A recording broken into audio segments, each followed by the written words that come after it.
आखिरी रूम किसी भी शहर में एक पुरानी लॉज थी, जिसमें एक रूम था, रूम नंबर 404। यह रूम ऐसा था कि जिसमें कोई भी आदमी रुका तो वह कभी वापस नहीं आया। कहां जाता था, किसने जाना। यह लॉज अपने अंदर कई रहस्य छुपाए हुए थी और इसके अंदर एक भटकती आत्मा थी जो हर नए विजिटर का इंतजार करती थी। उस आत्मा की अजीब ताकत थी जो किसी भी व्यक्ति को अपनी दुनिया में खींच सकती थी। हर एक यात्री को जो लॉज में रुकता कुछ पुरानी यादें अपनी जगह बनाकर चली जाती थीं। अरविंद और विक्रम दोनों ने मिलकर एक लंबी यात्रा पर जाने का प्लान किया था।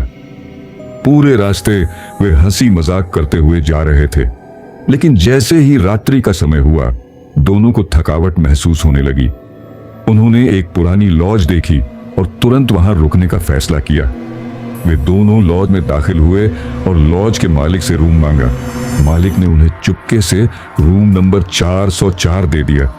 रूम का नाम सुनते ही अरविंद के मन में अजीब सा डर बैठ गया, लेकिन विक्रम ने हंसी में इसे टाल दिया। चल कोई बात नहीं, ये बस एक पुराना रूम होगा, विक्रम ने मजाक करते हुए कहा।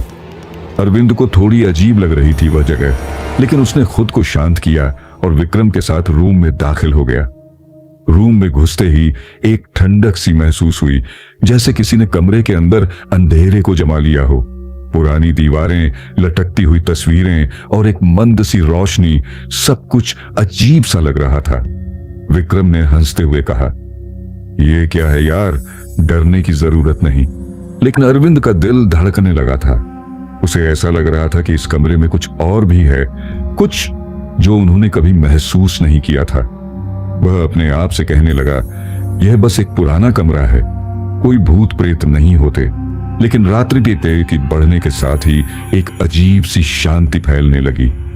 विक्रम सो चुका था और अरविंद को नींद नहीं आ रही थी। तभी अचानक उसे एक हल्की आवाज सुनाई दी, अरविंद, अरविंद। वह आवाज कुछ ऐसी थी जैसे कोई उसे पुकार रहा हो, लेकिन आवाज में एक डर था। अरविंद ने डरते हुए कान में हाथ डाले, लेकिन आवाज बंद नहीं हुई। उसकी धड़कन तेज हो गई। क्या यह कोई सपना था? क्या वह सिर्फ थकावट के कारण भ्रमित हो रहा था? अरविंद ने अपने मन को समझाया और सोने की कोशिश की, लेकिन कुछ समय बाद वही आवाज फिर से आई। अब वह एक कटी कटी घुटी हुई आवाज बन गई थी, अरविंद सुनो, सुनो। अरविंद का मन घबराने लगा। वह धीरे धीरे बिस्तर से उठा और कमरे के कोने में जाकर खड़ा हो गया। उसकी आंखों में डर और शंका थी। उसके सामने एक पुरानी तस्वीर लटकी हुई थी और उसके नीचे दो चमकती आंखें उसकी ओर देख रही थीं। उसकी धड़कन तेज हो गई। यह क्या था? वह जल्दी से तस्वीर को हटाने के लिए आगे बढ़ा, लेकिन जैसे ही उसने उसे छुआ, वह तस्वीर अपने आप गिर गई और कमरे की रोशनी मंद हो गई। अरविंद का दिल जैसे धड़कना बंद हो गया था। उसने विक्रम को जगाया, लेकिन विक्रम ने कहा, क्या हो गया यार, तुम सिर्फ थके हुए हो, बस सो जाओ। लेकिन अरविंद को कुछ महसूस हो रहा था, जैसे उस कमरे में कुछ था जो उसे समझा नहीं पा रहा था। तभी अचानक एक ठंडी हवा आई और कमरे में एक अजीब सी चुप्पी छा गई। अरविंद ने विक्रम को फिर से जगाया।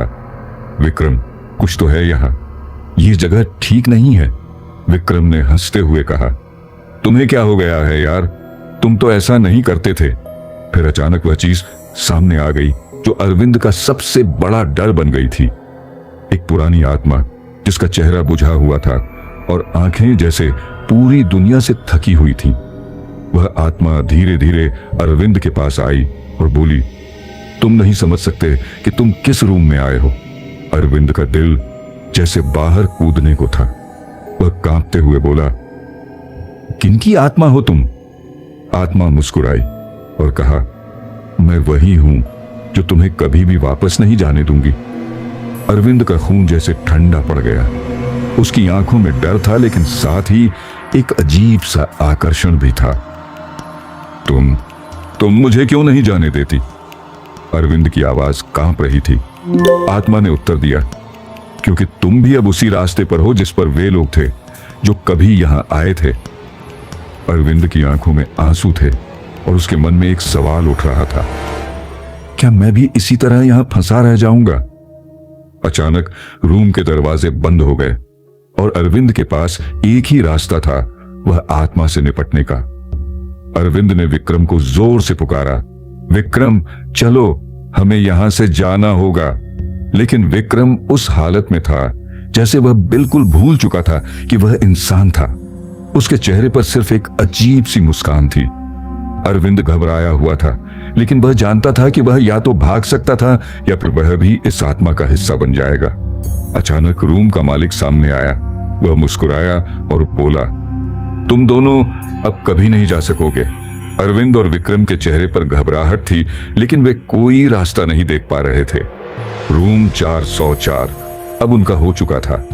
आज भी लोग कहते हैं कि अगर तुम रूम 404 में रुकने जाओ तो तुम हमेशा के लिए वहीं रह जाओगे, क्योंकि उस कमरे में एक भटकती आत्मा है जो हर किसी को अपने जाल में फंसा लेती है।